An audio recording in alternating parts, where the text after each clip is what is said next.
Imagine a world where a simple white crystal, something we barely notice today, was more valuable than gold. A substance so vital, so precious, that entire empires rose and fell on its supply. This isn't a fantasy, but the very real history of salt. For millennia, across vast, scorching deserts and fertile river deltas, salt wasn't just a seasoning. It was currency. It was power. It was the very lifeblood of civilizations, particularly in ancient Africa, where its scarcity fueled an economic engine that shaped the continent. Our story begins not with a grand emperor, but with a fundamental human need. In hot climates, especially where diets relied heavily on plant-based foods, salt was critical for survival. Sweat constantly depletes the body's sodium, and without replenishment, life itself is threatened. But beyond biology, salt was the ultimate preservative. Before refrigeration, it was the only way to keep meat, fish, and vegetables from spoiling. Imagine the difference that made for armies, for long journeys, for feeding growing populations.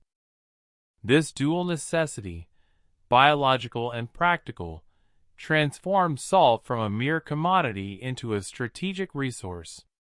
And nowhere was this more evident than in the heart of West Africa, where vast gold reserves lay hidden, but salt was agonizingly scarce. The Sahara Desert, often seen as a barrier, became a highway. Ancient trade routes, stretching thousands of miles, connected the salt mines of the north with the gold-rich forests and savannas of the south. These routes were the arteries of empire. The most famous of these routes linked the salt pans of Tagaza and Tagatsa, deep in the Sahara, to the burgeoning cities of the Ghana Empire. This empire, flourishing from the 4th to the 13th centuries, didn't just have gold, it controlled the flow of salt. Imagine the sheer logistics. Blocks of salt, sometimes weighing over 200 pounds, were quarried in the desert, often by enslaved laborers, under brutal conditions. These massive slabs were then loaded onto camel caravans, sometimes thousands strong. The journey across the Sahara could take months. It was fraught with peril, sandstorms, dehydration, bandits. Each successful caravan was a testament to incredible endurance and sophisticated organization. And at the end of that journey lay immense wealth. When these salt caravans arrived in places like Wagado, the heartland of Ghana, they were met by eager merchants from the southern forests. These people had gold, often in abundance, but craved salt with a desperation we can barely comprehend today. The value exchange was staggering. Historical accounts, like those from the Arab geographer al-Bakri in the 11th century, describe salt being traded weight for weight with gold. Think about that. A pound of salt for a pound of gold. That's true scarcity economics. The Ghana Empire, and later Mali and Songhai, didn't just facilitate this trade, they taxed it. Every block of salt that entered their territory, every ounce of gold that left, contributed to the royal coffers. This taxation funded armies, built cities, and supported elaborate courts. The system was so refined that it even gave rise to what's known as the silent trade or dumb barter. Merchants would lay out their goods, say, blocks of salt, and retreat. The gold traders would then approach, place their gold next to the salt, and withdraw. If the salt merchants deemed the gold sufficient, they'd take it and leave. If not, they'd leave the salt, signaling the gold traders to add more. This ingenious method avoided language barriers and maintained peace, proving the immense value attached to both commodities. The Ghana Empire's control over these trade routes and, crucially, the salt supply, cemented its power for centuries. It became a beacon of wealth and stability in a dynamic region, all thanks to its strategic mastery of this humble mineral. When Ghana declined, the Mali Empire rose to prominence, following a similar pattern.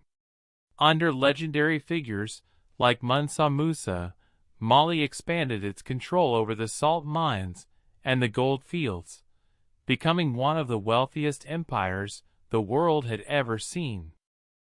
Mansa Musa's famous pilgrimage to Mecca in the 14th century, where he reportedly distributed so much gold that he devalued it in Cairo for years, was a vivid demonstration of this wealth. But even he relied on the steady flow of salt to maintain his empire's prosperity. The city of Timbuktu, often romanticized as a city of gold, was just as much a city of salt. It was a crucial nexus where salt from the north met gold and other goods from the south, facilitating intellectual and commercial exchange. So, a common misconception is that salt's value was purely a quirk of desert environments. While true that scarcity drove up its price in the Sahara, salt was universally valuable. Across Europe, salt taxes were a major source of royal revenue for centuries. The Roman Empire, for example, paid its soldiers partly in salt, giving us the word salary from the Latin salarium. This wasn't just about desert warfare. It was about ensuring stable food supply and basic health for its legions. Even in maritime cultures, where sea salt was more accessible, its production and trade were tightly controlled. Venice, for instance, built much of its early wealth on its monopoly over salt production and distribution in the Adriatic. But the strangest part comes later, as European powers began to colonize Africa. The existing, sophisticated trans-Saharan trade networks, built on salt and gold, were largely ignored or actively dismantled in favor of coastal trade routes. This shift had profound and devastating impacts. It weakened the interior empires that had thrived for centuries, rerouting wealth and power away from indigenous African hands and towards the European colonial powers. The story of salt in Africa, then, isn't just about trade. It's about the very architecture of power. Who controlled the salt controlled the people, the armies, and the economic destiny of entire regions. The archaeological record, though rich in some areas, still leaves us with many unanswered questions about the earliest periods of salt trade. For instance, the precise extent of pre-Ghanaian salt exploitation and its economic impact remains debated.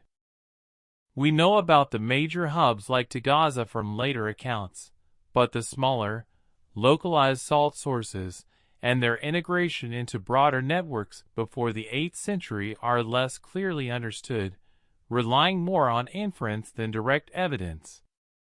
Historians also continue to discuss the exact political mechanisms through which early empires, like Ghana, first asserted control over the distant desert salt mines. Was it through conquest, alliance, or gradual economic leverage? The picture is nuanced. What's clear, however, is the ingenuity.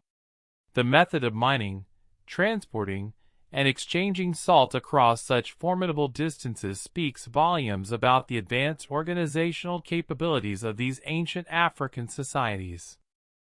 The impact extended beyond just economics. The need for salt fostered cultural exchange, as diverse peoples from different ecological zones met and interacted along the trade routes.